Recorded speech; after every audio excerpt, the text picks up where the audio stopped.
लाबरी रे लाबर एही में हर के सुख मिली तहारा से कमाए से खियाए से कोड़व दबाई बहो से घरवे में घुसल रह छोड़ा के न बाहर रह जाई।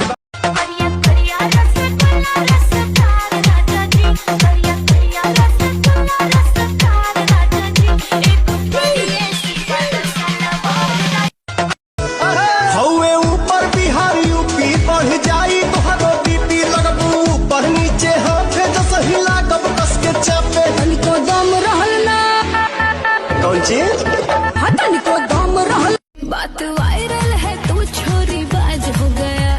अरे क्या सुन रही हूँ तेरे बारे में यार, बोल सारा न्यूज़ तोरे लगबा। पहले ऐसा नहीं था जैसे आज हो गया, धोखा खा खा के मैं भी धोखेबाज।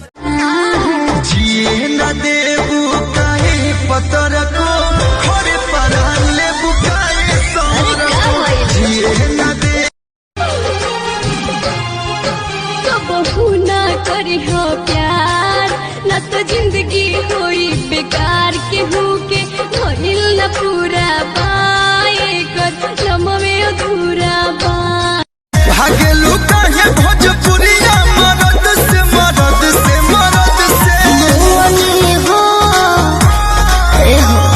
मुअनी हो हम डर के दर्द से मुअनी हो।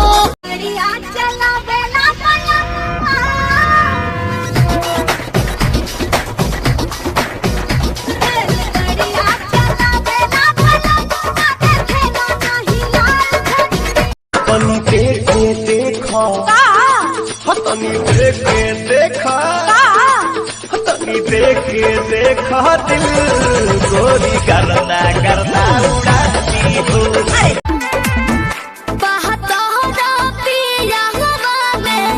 बहुत बहमा जरा लोही कन के जैसन होता सट जाले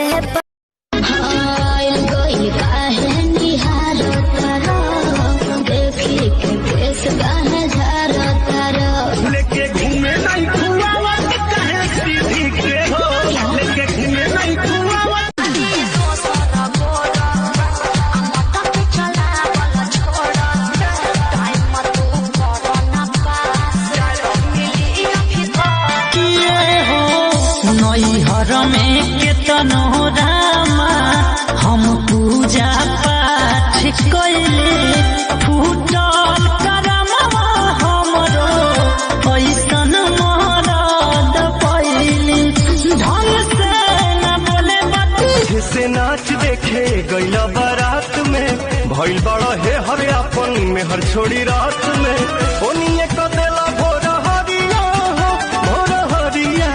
हो कदोनी देख के तू आइला न्योता पिया है के भेजब खिसी आई बताना न्योता पिया है के भेजब खिसी आई बताना कि यही अरे भागला ऐसे जैसे जेल हो गए।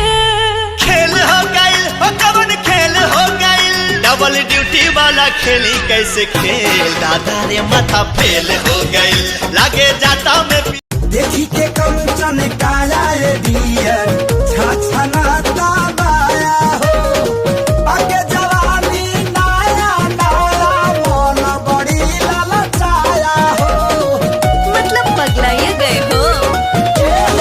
देखी के कंचन का सबके सब है फ्रेंड तेरे एक नंबर पे हाया।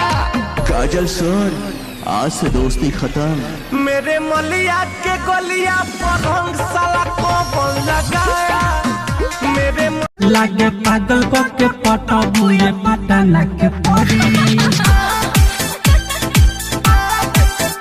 लागे पागल को के पटबू ये पटना के परी।